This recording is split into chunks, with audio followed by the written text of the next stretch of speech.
Gusto mo ba na siya ay sobrang mababaliw sa'yo sa pamamagitan lamang ng laway mo?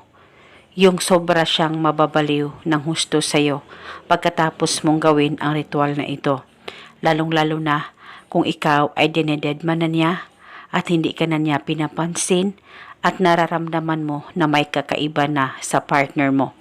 Kaya ngayon, mas mainam na gawin mo itong ritual na ituturo ko sa inyo upang manumbalik ang pagmamahal at nararamdaman ng partner mo sa iyo. Basta gawin ito sa kahit na anong araw o oras na gusto mo. Ang gagawin mo lamang ay kumuha ka ng papel at panulat at isulat mo ito sa papel, pangalan at apelyido niya ng 3 beses. At pagkatapos mo ng masulat ang kanyang pangalan, ay pahiran mo lamang ito ng kaunting laway mo. At pagkatapos mo ng malagyan ng laway mo, ay tupiin ang papel kahit ilang tupi at ilagay sa ziplock o plastic at dalhin ito kahit saan ka man magpunta.